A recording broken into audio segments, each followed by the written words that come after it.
ভিন রাজ্যে, বিশেষ করে বিজেপি শাসিত রাজ্যে বাংলা বলায় বাংলাদেশি তকমা, বাংলা বললে পরেই অত্যাচার নির্যাতনের অভিযোগ, আর এই নিয়ে ভাষা আন্দোলনে নেমেছে তৃণমূল। আর গান্ধী মূর্তির নিচে ডিসেম্বর পর্যন্ত চলবে শনি রবিবার ভাষা আন্দোলনে অবস্থান। সেই অবস্থান কর্মসূচির অনুমতি ছিল 31শে অগস্ট পর্যন্ত। তার 24 ঘন্টা পার হতে না হতেই সেনা জওয়ানরা এই অবস্থান মঞ্চ খুলে দিচ্ছেন। এ নিয়ে বৈশ্যানর চট্টোপাধ্যায় বোঝানোর চেষ্টা করলেন যে 24 ঘন্টা তো হয়নি, অনেক কিছুই এখান থেকে সরিয়ে নিয়ে যাওয়া হয়েছে, আবার নতুন করে মঞ্চ গড়া হবে, তার আগে পারমিশন নেওয়া হবে। খোলানোর ব্যবস্থা শুরু করেছেন, যদিও ওনাদের কাছে যারা অর্গানাইজার তারা বলছেন যে তাদেরকে চিঠি দেওয়া হয়েছে এবং তারা সময় টু সময় পারমিশন ওরা চেয়েছেন যথাযথ নিয়ম মেনে। তো আর্মি তরফ থেকে অন্য কথা বলা হচ্ছে এবং যারা অর্গানাইজার তারা বলছেন তারা তাদের চিঠি দিয়েছেন, যেরমভাবে পারমিশন নেওয়া উচিত সেরমভাবে পারমিশনের জন্য চিঠি করা হয়েছে প্রপারলি। এবং আর্মি হয়তো পারমিশন দিচ্ছে না, মানে যেই সময় চাওয়া হয়েছে সেই সময়ের জন্য। প্রত্যেক সপ্তাহ অন্তে দুদিন করে আর্মি পারমিশন দিচ্ছেন, যদিও অর্গানাইজাররা চেয়েছেন পুরো সময়টাই যেন পারমিশন দেওয়া হয় এই জিনিসটাকে রাখার। তো এইটা নিয়ে এদের মধ্যে একটা স্টেলমেট চলছে, যেটা আর্মি মানতে চাইছে না। রাইট নাও ওনারা নিজেদের লোক দিয়ে এটাকে খোলানোর ব্যবস্থা করছেন। তো সেটার লিগ্যালিটি নিয়ে আমরা দেখছি, আমরা কথা বলছি। এরকম কি পার্মানেন্ট মঞ্চ করা যাবে না? না, দেখুন, এটা তো পার্মানেন্ট নয়, this is a temporary structure only. এবং এই স্ট্রাকচারের জন্য তো যারা অর্গানাইজার তারা তো সঠিক নিয়ম মেনে তারা চিঠিও করেছেন, তারা পারমিশনও চেয়েছেন এবং সময় টু সময় তারা ফিজও জমা দিয়েছেন যেরমভাবে করা হোক। এবং সেই জিনিসটা যাতে ঠিকঠাকভাবে হয় সেই জিনিসটা তারা আর্মির সঙ্গে লিয়াজও রেখেছেন। এবং এই এলাকা যাতে ল অ্যান্ড অর্ডার ঠিক থাকে সেই দায়িত্বটা আমাদের, সেই দায়িত্বটা আমরা পালন করছি, আমরা ময়দান থানার তরফ থেকে পালন করছি।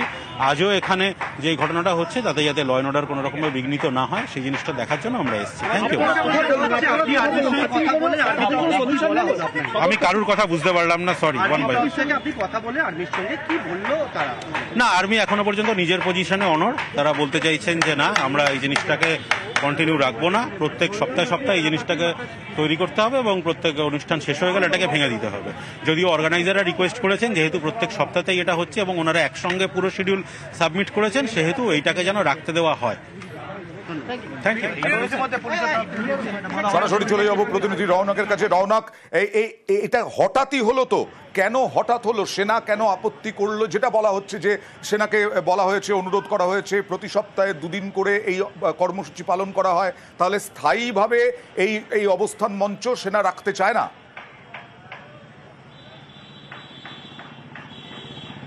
দেখো, একেবারে সেনার তরফ থেকে বলা হচ্ছে যে 31 আগস্ট পর্যন্ত এই মঞ্চের পারমিশন ছিল, 24 ঘন্টা হয়ে যাওয়ার পর মঞ্চ খুলে দিতে হয়। এবার তৃণমূলের তরফ থেকে বলা হচ্ছে যে তারা ইতিমধ্যে আরও একটি অনুমতিপত্র কিন্তু সেনাবাহিনীকে জমা করেছে, যার ভিত্তিতে আগামী শনি রবিবারই তাদের মেডিকেল সেলের এখানেই কর্মসূচি রয়েছে। কিন্তু তার আগেই আর সকালবেলা সেনাবাহিনীর তরফ থেকে এসে সেই মঞ্চ তুমি দেখতে পাচ্ছ, এখনো পুরোপুরি মঞ্চ খুলে দেওয়ার যে কাজ, সেই কাজ সেনাবাহিনী নিজের হাতে করছে। এবং তৃণমূল কংগ্রেসের তরফ থেকে আমরা জানতে পাচ্ছি তারা কিন্তু ইতিমধ্যে অনুমতি চেয়ে একটি লেটার জমা করেছে সেনাবাহিনীর কাছে, কারণ আগামী সপ্তাহে ঠিক শনি রবিবার তাদের মেডিকেল সেলের এখানে প্রোগ্রাম রয়েছে। এই যে ভাষা আন্দোলনের ধর্ণা কর্মসূচি চলছে, সেই ধর্ণা কর্মসূচিকে কেন্দ্র করেই এখানে মঞ্চ তৈরি করা হয়েছিল। এবং সেনার তরফ থেকে জানানো হচ্ছে সেখানকার যে পারমিশনের মেয়াদ শেষ হয়েছে, 24 ঘন্টার মধ্যে কিন্তু তারা এখানে এসে এই মঞ্চ খুলে দিচ্ছে। আমি আসবো রওনক, তোমার কাছে আবার আসবো। বৈশ্যানর চট্টোপাধ্যায় বোঝানোর চেষ্টা করছিলেন সেনা জওয়ানদের, সেই বৈশ্যানর চট্টোপাধ্যায় কি বললেন একবার দেখাবো।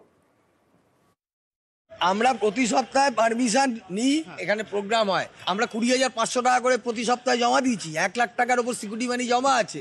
তারপরে ওনারা বলছেন এটা পুরো খুলে দিতে হবে, ডিসম্যান্টেল করে দিতে হবে, বাঙালিদের উপর অত্যাচার করবে, বাঙালিদের ঘর ভেঙে দেবে, বাঙালিদের ইলেকট্রিক কেটে দেবে, তারপরে বাংলা ভাষার উপরে আক্রমণ হবে। আর তা নিয়ে যদি আমরা আন্দোলন করি, সেই আন্দোলন করতে গেলে যদি সেই আন্দোলনের স্টেজ ভেঙে দেয়, 45 বছর রাজনৈতিক জীবনে কোনোদিন দেখিনি যে আর্মি এসে কোনো রাজনৈতিক দলের মঞ্চ ভেঙে দিচ্ছে। এটা 100% বিজেপির চক্রান্ত।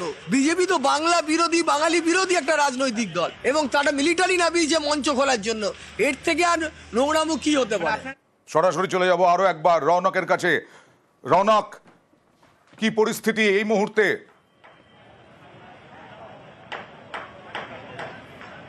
দেখো, একদিকে যেমন বৈশ্বনাথ চট্টোপাধ্যায় তিনি বোঝানোর চেষ্টা করছেন এবং কিছুক্ষণ আগেই ডিসি সাউথ তিনি এখানে এসেছিলেন ল অ্যান্ড অর্ডার সিচুয়েশন দেখার জন্য এবং সেনাবাহিনীর সঙ্গে তিনি নিজে কথা বললেন, কিন্তু এখনো তোমায় দেখাবো সেনাবাহিনী তাদেরই কিন্তু অবস্থানে অনড় দেখানোর চেষ্টা করছি যে পাশের যে স্ট্রাকচার সেই স্ট্রাকচার কিন্তু এখনো খোলার যে প্রক্রিয়া তা সেনাবাহিনীর তরফ থেকে করা হচ্ছে।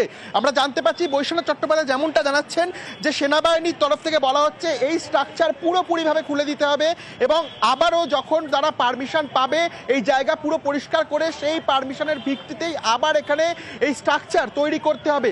তাদের এখানেই আপত্তি যে দীর্ঘদিন ধরে তারা এখানে এই ধর্ণা কর্মসূচি চালাচ্ছেন এবং তারা কিন্তু আশেপাশের প্যান্ডেলে যে ট্রিপল থেকে শুরু করে চেয়ার সর্বস্ব সরিয়ে দিয়েছিলেন, সেক্ষেত্রে শুধু বাসের এই অস্থায়ী স্ট্রাকচারটি ছিল, কারণ আগামী শনি এবং রবিবার তাদের মেডিকেল সেলের প্রোগ্রাম রয়েছে, সেই কারণেই তারা ডিসেম্বর মাস অবধি চলবে। তৃণমূল কংগ্রেস কর্মসূচি ঘোষণাই করেছিল। আমি আসবো তোমার কাছে পরবর্তী সময়ে যে তৃণমূলের শীর্ষ নেতৃত্বের সঙ্গে কথা হয়েছে কিনা, তারা হস্তক্ষেপ করবেন কিনা, এরপরে তারা আসবেন কিনা, বৈশ্বনাথ চট্টোপাধ্যায় কি জানাচ্ছেন তোমার কাছে আসবো। তবে পারাদীপের সঙ্গে কথা বলবো। পারাদীপ, পুলিশ তো বলে দিল যে এখানে যাতে ল অ্যান্ড অর্ডার সিচুয়েশন যাতে না ঠিকঠাক থাকে তার জন্য তারা দেখছেন। তারা কি সেনার সাথে কোনোভাবে কথা বলবেন? ইতিমধ্যে তারা সেনাবাহিনীর যারা আধিকারিক আছেন তাদের সঙ্গে কথা বলেছেন পুলিশের, এবং পুলিশের তরফ থেকে যেটা বক্তব্য যে তারা বিষয়টা নিয়ে তারা কথা বলেছেন এবং একদিকে যেমন উদ্যোক্তা যারা আয়োজক যারা তাদের সঙ্গে কথা বলেছেন, তাদের ভার্সনটা বোঝার চেষ্টা করেছেন পুলিশ। অন্যদিকে সেই ভার্সন নিয়ে গিয়ে তারা সেনাবাহিনীর আধিকারিক যারা আছেন তাদের সঙ্গে কথা বলেছেন, কিন্তু কথাগুলো ফলপ্রসূ হয়নি। পুলিশ অধিকার সেনা নামিয়ে আমাদের ধর্নার যে মঞ্চ, ব্যানার, এগুলো খুলে দেওয়া হচ্ছে। বিস্ময়কর ছবি। যদি সেনার কোনো বক্তব্য থাকে তারা কমিউনিকেট করবে, একটা প্রসেস থাকবে। ডেকোরেটর বেঁধেছে, ডেকোরেটর খুলবে। এ তো সেনা নামিয়ে তৃণমূলের আন্দোলন ভাঙার চেষ্টা হচ্ছে। কেন্দ্রীয় সরকার আর্থিক বঞ্চনা দিয়ে পারেনি, বিজেপি দল দিয়ে পারেনি, কেন্দ্রের হাতে থাকা বিভিন্ন কমিশনের বেশ কিছু প্রতিনিধি দল পাঠিয়ে, কমিটি পাঠিয়ে পারেনি,